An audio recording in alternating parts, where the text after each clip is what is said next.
Pemirsa, Komisi Fatwa Majelis Ulama Indonesia menetapkan vaksin COVID-19 AstraZeneca haram karena mengandung unsur babi dalam pembuatannya. Namun MUI masih membolehkan penggunaan vaksin itu karena dalam keadaan darurat. Selain itu, AstraZeneca masih boleh digunakan karena kapasitas vaksin yang belum mencukupi. Fatwa boleh digunakan pada vaksin AstraZeneca ini akan gugur jika stok vaksin di Indonesia sudah mencukupi.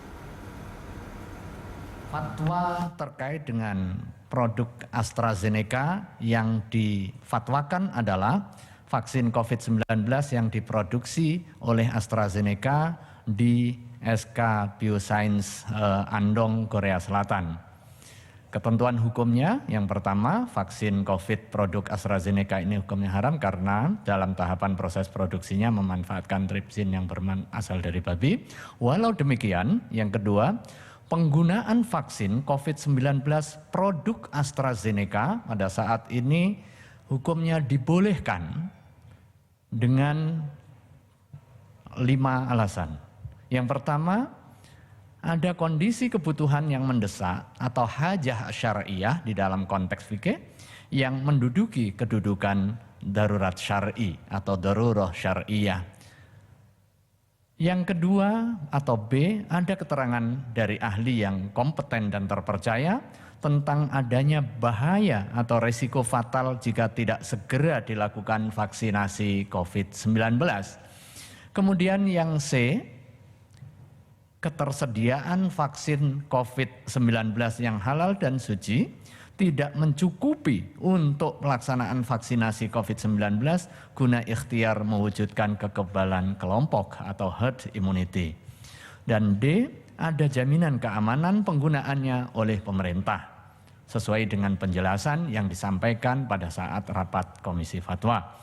Dan E, pemerintah tidak memiliki keleluasaan memilih jenis vaksin COVID-19 mengingat keterbatasan vaksin yang tersedia baik di Indonesia maupun di tingkat global. Yang ketiga, kebolehan penggunaan vaksin COVID-19 produk AstraZeneca sebagaimana dimaksud angka 2 tadi tidak berlaku lagi jika alasan sebagaimana dimaksud mulai dari huruf A sampai E hilang. Yang keempat, pemerintah wajib terus mengikhtiarkan ketersediaan vaksin COVID-19 yang halal dan suci. Dan yang kelima, umat Islam Indonesia tentunya, umat Islam wajib berpartisipasi dalam program vaksinasi COVID-19 yang dilaksanakan oleh pemerintah untuk mewujudkan kekebalan kelompok dan terbebas dari wabah COVID-19. Nah, itu dia pemirsa beberapa alasan mengapa vaksin AstraZeneca ini masih dibolehkan untuk digunakan. Saya kembali ke Bu Nadia. Jadi nanti siapa saja yang akan disuntikan vaksin AstraZeneca ini, Bu Nadia, dalam waktu dekat? Iya, jadi Mbak Julita, jadi kalau kita melihat bahwa dari uji klinis tahap 3 dan juga dari kriteria-kriteria terkait siapa saja yang bisa menggunakan vaksin AstraZeneca, ini tidak ada kelompok khusus ya yang tidak diperbolehkan. Artinya bahkan AstraZeneca ini juga kita tahu aman untuk usia di atas 60 tahun. Apalagi tentunya pada rentang usia 18 sampai 59 tahun. Ini kalau kita berbicara mengenai kelompok umur. Nah, tentunya kalau melihat dari kondisi ini yang tadi kita sudah ketahui bahwa hanya satu kriteria untuk berhati-hati pada orang yang memiliki penyakit kelainan darah ya. Artinya vaksin AstraZeneca ini bisa kita gunakan untuk siapa saja. Nah, sesuai dengan tahapan kita yang saat ini bahwa kita akan menyelesaikan tahap kedua di mana tentunya ada 2 kelompok besar ya, untuk lansia usia di atas 60 tahun dan untuk pemberi pelayanan publik. Nah, sehingga nanti vaksinasi ini bisa digunakan pada kedua kelompok ini, pemberi pelayanan publik ataukah kepada lansia. Nah, nanti pembagiannya seperti apa itu tentunya kami serahkan kepada pemerintah daerah masing-masing ya.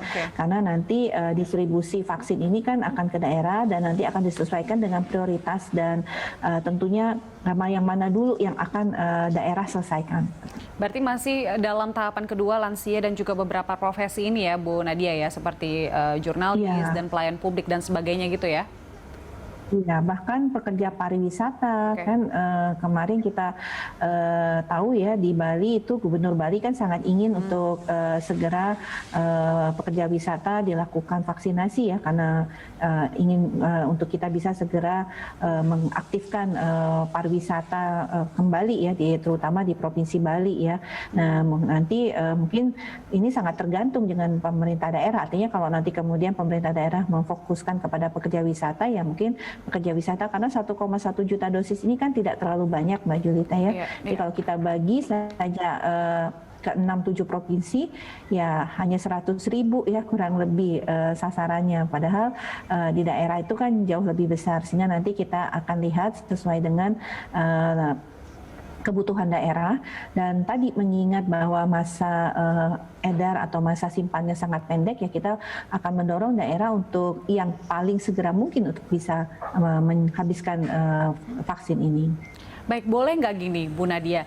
Ini kan lagi tahapan vaksin AstraZeneca nih. Saya nggak mau divaksin sekarang, boleh nggak kayak gitu? Ya, tentunya kami menghimbau bahwa kita tahu bahwa manfaat vaksin ini kan jauh lebih besar, memberikan perlindungan kita. Kita resiko untuk menjadi sakit COVID-19 itu turun 65%. Ini yang pertama. Atau kalau lebih gampangnya, orang yang tidak divaksin itu beresiko sakit 3 kali lebih banyak ya. Nah, tentunya kalau kita mendapatkan kesempatan ya, dan tadi juga sudah ada fatwa MUI-nya bahwa vaksin ini dalam kondisi-kondisi 5 tadi kan tentunya bisa digunakan. Nah, kalau memang kita mendapatkan kesempatan, kami menganjurkan untuk jangan ragu vaksin, tetap lakukan vaksinasi karena ini kan memberikan perlindungan kita ya. Kita tidak tahu apakah nanti yang terjadi, apakah kemudian sekarang ini tren kasus menurun, bisa saja dalam beberapa minggu tren kasus menjadi meningkat lagi sehingga kita makin lebih beresiko sehingga untuk melindungi kita tapi yang juga penting adalah melindungi keluarga kita sih ya Mbak Julita ya artinya kan kalau kita sudah divaksin kemungkinan kita untuk menularkan anggota keluarga kita di dalam rumah juga menjadi berkurang jadi kami tetap menghimbau untuk jangan ragu vaksin gunakan vaksin yang ada saat ini karena vaksin yang ada itu adalah vaksin yang terbaik kita belum tahu kapan lagi akan datang vaksin. Baik, nah itu dia potensi menularkannya jadi lebih rendah, bukan hanya melindungi Anda, tapi juga orang-orang terdekat Anda gitu ya Bu Nadia. Kita masih akan lanjut usai jeda, pemirsa tetaplah bersama kami di Livestock.